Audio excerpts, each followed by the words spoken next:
Hello, welcome back, True Crime Junkies. I want to say hi to everybody. Welcome back. And if you are new to my podcast, welcome to True Crime Junkies. I do hope you enjoy. Hoping everybody's having a great weekend and wishing all a great week. Today's episode is going to be a story I came upon online. It's called The Coldest Case Ever Solved, and it was very interesting, and I would love to share it with you guys and talk to you a little bit about it. This is a case about a girl named Maria Ridulph, and I'm going to give you a little bit of background on her so we get a little familiar. So her born name is Maria Elizabeth Ridulph, and she was born March 12 of 1950 in Sycamore, Illinois. And her parents were Michael and Frances Ivy Ridulph from Sycamore, Illinois. She was the youngest of 4 children and had 2 sisters and a brother. Although many residents lived or worked on farms in that area, her father, Michael, worked at one of the Sycamore's few factories. Her mother was a homemaker.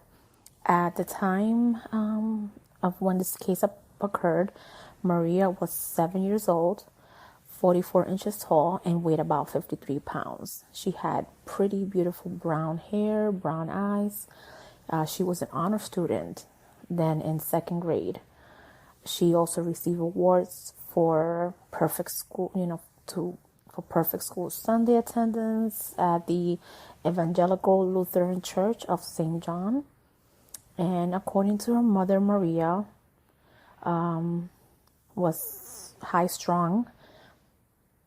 Quote, she said, "My daughter was a nervous girl, and if she got in any trouble, she will become hysterical," Frances said back in 1957 during an interview shortly after this case occurred. Now let's get a little bit into what happened to her. Like I said, she was 7 years old when she disappeared on December 3rd of 1957. Maria was last seen by her friend on a neighbor's corner of Central Cross Street and Archie Place, which with an unknown man in his early 20s who called himself Johnny. And now, on the evening of December 3rd, 1957, Maria begged to be allowed to go outside as it had started to snow. After finishing her dinner, Maria and Kathy Sigmund went outside in the dark, as the sun had already set, near Maria's house and played a game they called Duck and Cars, running back and forth trying to avoid the headlights of oncoming cars in the street. According to Kathy, they were approached by a man whom Kathy later described to police as being in his early 20s, tall, with a slender chin, light hair, a gap in his teeth, and wearing a colorful sweater. The man who said his name was Johnny told the girls that he was 24, not married, and he asked them if they liked dolls and if they liked a piggyback ride. He gave Maria a piggyback ride, after which she went to her house, got a doll to show him. And after Maria returned, Kathy ran back to her house to get her mittens, leaving Maria alone with this guy. When Kathy returned, Maria and the man were gone. Kathy went to the Ridulph house to tell her parents that she couldn't find Maria. The family initially thought Maria was hiding and sent Maria's 11-year-old brother to look for her. And after she was unable to find her, the Ridulphs called the police, and within an hour, police and armed civilians began searching the area and the town, but failed to locate Maria or this Johnny guy who was last seen with her. Now, the Federal Bureau of Investigation, FBI, presuming that Maria might have been abducted across the state lines, arrived in Sycamore within 2 days to help the local state police in the search. The FBI and the police interviewed numerous witnesses who had seen the two girls playing without any other persons present between 6 p.m. and 6:30, and also spoke to family members who had seen or spoken to Maria and Kathy in the course of Maria's getting her doll, in that little time frame that Maria went in to get the doll. Kathy getting her mittens and Kathy reporting Maria's disappearance to the Ridulph. Based on these interviews, Johnny was thought to have approached the girls after 6:30. And the FBI concluded that Maria was abducted between 6:45 and 7 p.m. Kathy Sigmund was the only witness who had seen Johnny and was placed in protective custody, as the police and the FBI feared that the kidnapper would come back and harm her. The authorities had her look at photos of convicts, felons, and suspects who bore resemblance to John Tessier, to be exact, who was convicted of the crime over 50 years later. Lived in the girls' neighborhood and was on the original list of suspects based on the tip, but the police failed to have Kathy identify him after he provided an alibi for the night of the crime. In late December of 1957, Kathy was taken to the Dane County Sheriff's Office in Madison, Wisconsin, to see a lineup of possible suspects. She positively identified Thomas Joseph Rivard, described in the FBI documents as a 35-year-old man, approximately 5'4" inches tall and 156 pounds, with dark blonde wavy hair, kind of bushy. However, Rivard had an alibi, as he was in jail at the time of this kidnapping. Police suspected someone else in the lineup as the real culprit, and Rivard was merely used to fill out the lineup. Rivard also did not physically resemble Tessier, who was 6 inches taller and 17 years younger than Rivard. When asked years later about the 1957 lineup, Kathy said she did not remember picking Rivard out of the lineup. Maria's disappearance did receive national news coverage, and both President Dwight D. Eisenhower and the FBI Director J. Edgar Hoover took an interest in this case. Law enforcement continued to investigate various suspects in the area, including transients, known sex offenders, and local men who had given children piggyback rides, but developed no solid leads.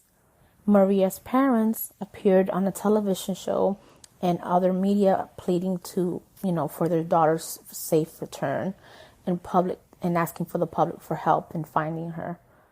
On April 26, 1958, near Woodbine, Illinois, 23 miles east of Galena and approximately 100 miles from Sycamore, two tourists searching for mushrooms in a wooded area along U.S. Route 20 discovered the skeleton remains of a small child, wearing only a undershirt, and socks under a partially fallen tree. The decomposed conditions of the body indicated it had been there several months. Now, at this point, the body was identified as Maria Ridulph based on a dental record and locks of her hair and the socks she had been wearing when she disappeared. The rest of Maria's clothing, including her coat, slacks, shoes, and undergarment, were never found. No photographs were taken of the crime scene, although photos were taken of the general location without showing the body because of the coroner. James Furlong did not want photos of the child's body leaked to the newspapers because the crime had occurred within Illinois rather than crossing state lines. The FBI withdrew from the case, leaving it to state and local police. The initial autopsy did not determine a cause of death due to the state of decomposition. And during the autopsy done 50 years later, a forensic anthropologist determined that Maria had likely been stabbed several times in her throat. It is horrible, horrible, horrible, this case. Now, let's talk a little bit about the suspect that they are looking for. His name is John Tessier, also known as Jack McCullough. John Tessier was born John Sherry on November 27 of 1939 in Belfast, Northern Ireland, and to British Sergeant Samuel Sherry and his wife Eileen McCullough Sherry. Samuel Sherry was killed early in the World War II. During the war, Eileen Sherry served as one of the first female airplane spotters with the UK's Royal Air Force and met Ralph Tessier, who was serving with the United States 8th Army Air Force at Bovingdon, England. And she married Ralph Tessier in November 1944.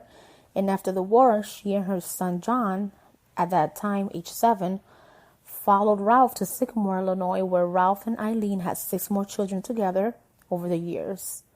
After his mother's marriage, John used the last name Tessier, although he was still called John Sherry. The Tessier family home in Sycamore was located around the corner from the Ridulph home, less than 2 blocks away.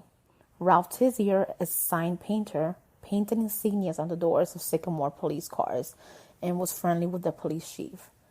John Tessier was expelled from school in the 10th grade for pushing a teacher and calling her names. At the time of Maria Ridulph's disappearance, he was 18 years old and living at home with his parents and siblings while making plans to join the U.S. Air Force. On December 4, investigators visited the Tessier home as part of the neighborhood search for Maria. According to Tessier's half-sister, Catherine Tessier, and Jean Tessier, their mother told the investigators that John Tessier had been home on the night of December 3rd, something that they later testified was not true. Shortly thereafter, before Maria's body was found, the FBI investigated the Tessiers as a possible suspect. Sources differ on whether the investigation was triggered by a tip from a local resident or by John Tessier's own parents seeking to clear their son's name, who they realized had the same name and general descriptions as the Johnny that was being looked for. Tessier and his parents told the FBI investigators that on December 3rd of 1957, Tessier was in Rockford, Illinois, approximately 40 miles northwest of Sycamore, to enlist in the Air Force. This story is kind of off. It differs from his mother's previous statement, as reported by her daughter, that Tessier had been home all night long. He said he had been in Chicago on December 2nd and 3rd undergoing physical examinations required for his enlistment. On the morning of December 3rd, he had visited the Chicago recruiting station, which was it was confirmed by records, and then spent the day sightseeing in Chicago before returning to Rockford by train that evening, arriving there around 6:45 p.m. Upon his arrival in Rockford, he had called his parents to ask for a ride home to Sycamore, since he had taken the train to and from Chicago and left his own car at home. Telephone records were later found showing that a collect call was placed from the Rockford post office to the Tessier home around 6:57 p.m. that evening by someone who gave his name as John Tessier, as written down by the operator. After making the call, Tessier then met with officers from the Rockford recruiting stations to drop off paperwork relating to his enlistment. The officer confirmed that they spoke with Tessier around 7:15 p.m. that evening, although one officer also expressed some concern about Tessier's credibility and conduct. Tessier was brought to the police station to take a lie detector test, which he passed. In view of his alibi and the lie detector test result, Tessier was taken off the suspect list, and the FBI closed out his report on December 10 of 1957. Noting no further investigation is being conducted regarding the above suspect, Kathy Sigmund was never shown a photograph of him or asked to identify him. Tessier left Sycamore the next day to report for basic training at the Lackland Air Force Base. Tessier served in the U.S. military for 13 years and rose to the rank of captain. After leaving the service, he moved to Seattle, Washington, where he subsequently graduated from King County Law Enforcement Academy in June 1974 and became a police officer in the small town of Lacey near Olympia.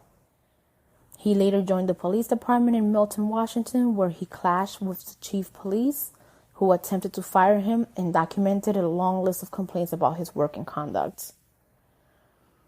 It's just unbelievable how all this is. He was able to move on and live his life after being a suspect in this disappearance. Now, the case was reopened back in 2008 based on new information from McCullough's half-sister, Janet Tessier. According to Janet, their mother, Eileen Tessier, on her deathbed in January 1994 had said, quote, "Those two little girls and the one that disappeared, John did it. John did it. And you have to tell someone." Quote, end quote. Janet took the statement as meaning that her half-brother, John Tessier, soon to be renamed himself Jack McCullough, had kidnapped and murdered Maria Ridulph. She had also heard from her older sister, Catherine, and Jenny, that Eileen had lied to investigators that he was home on the night of the crime. Another of McCullough's half-sister, Mary Pat, was also present when Eileen spoke to Janet, but later testified that she had only heard her mother say he did it. Nevertheless, Mary Pat testified that she had the same understanding as Janet and that her older sister had suspected that John Tessier of the murder for years. At the time, Eileen was a cancer patient who was on morphine and, according to her doctor, was disoriented. McCullough, who allegedly had once threatened to kill Janet with a gun and sexually molested his half-sister Jean when she was a minor, was estranged from the Tessier family by the time of Eileen's death. He was told to not attend her funeral. Janet Tessier said that she made several fruitless attempts over the next 14 years to get law enforcement, including the Sycamore Police and the FBI, to look into her mother's statement. Patrick Soler, who during part of the time was lieutenant with the Sycamore Police and had identified William Henry Raymond as the most likely suspect in the Ridulph murder. I will go back to this because I do have to tell you about this other suspect that they brought up by the name of William Henry Redmond. Now, after this, because he knew that the Tessier family, Ralph Tessier, had painted the Sycamore police cars and John Tessier had been cleared by the FBI back in 1957, in 2008, Janet emailed an Illinois State Police tip line, resulting in the State Police Cold Case Unit undertaking lengthy investigations into the McCullough's background and alibi. Let's go back now to what I mentioned before about the second suspect they were thinking about, this William Henry Redmond. Let me tell you a little bit about him. So back in 1997, the Sycamore Police Lieutenant Patrick Soler closed the then at that moment 40-year-old Ridulph case, naming William Henry Redmond a former truck driver and carnival worker from Nebraska who had died in 1992 as the man who had likely abducted and killed Maria Ridulph. Redmond had been charged in 1988 with the 1951 murder of an 8-year-old Pennsylvania girl, although that case was dismissed when the police officer refused to reveal the name of a confidential informant. Redmond was also a suspect in the 1951 disappearance of the 10-year-old Beverly Potts in Ohio. According to Soler, Redmond told fellow inmates that he committed a crime similar to the Ridulph abduction and murder. Soler also believed that Redmond's disappearance and behavior matched that of the Johnny. Soler's report was criticized due to the lack of supporting evidence and alleged political motivations. Soler himself acknowledged that the evidence against Redmond was circumstantial and that if Redmond had lived, it would have been difficult to convict him in the Ridulph case unless he confessed. For that reason, Soler called the Ridulph case closed but not solved, leaving it open for possibilities that better suspect might later be found. When Jack McCullough was later tried in the Ridulph case, the trial judge ruled out any testimonies about Redmond on the grounds that he was not a credible suspect. So that was just a temporary moment where they were thinking this guy did it, but there was no evidence really. They had a little bit of suspicion, but it wasn't really him from what they looked in the records. Now, let's go back again. Now, Janet's sister, Catherine and Jean, told investigators of their suspicions. And Jean said that John had molested her as a child and other young girls that she knew of. Another woman alleged that John Tessier had given her a piggyback ride as a child and refused to put her down until her father intervened. State police investigators reviewed evidence and developed a new timeline under which Tessier could have kidnapped Maria and driven to Rockford in time to make a telephone call at 6:57 p.m. and meet with his recruiting officer at 7:15. Under this new timeline, they determined that Maria would have been kidnapped no later than 6:20 p.m. and the police search for Maria was underway by 7 p.m., according to Catherine, who said she had returned home from a party at 7 p.m. to find the search in progress. Hoping to have Kathy Chapman review the photographic lineup, police took 5 pictures from the 1957 Sycamore High School yearbook, but John Tessier's picture was not in the yearbook as he had been expelled during that year.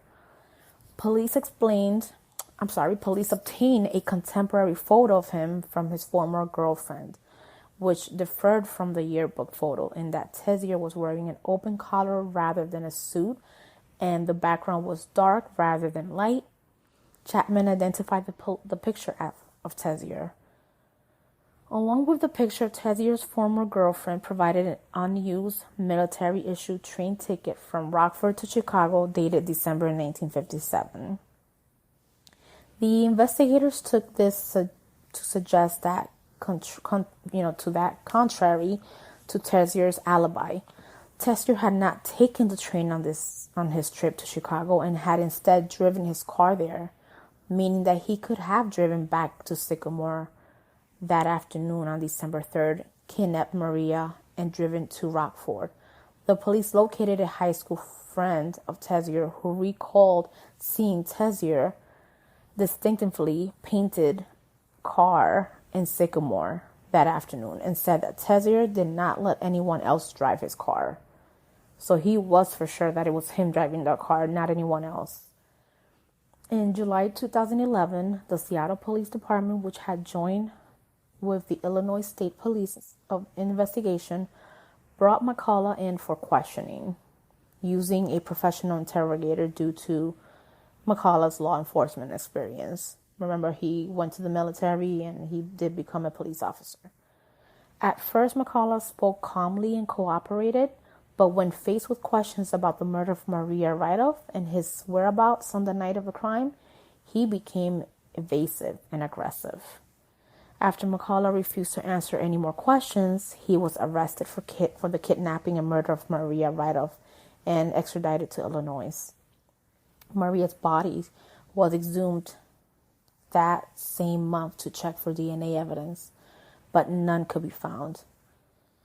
However, a forensic anthropologist found that Maria had been stabbed in the throat at least 3 times by a long, sharp blade, pointing out nicks in her sternum and neck vertebrae, consistent with at least 3 slashes to her throat.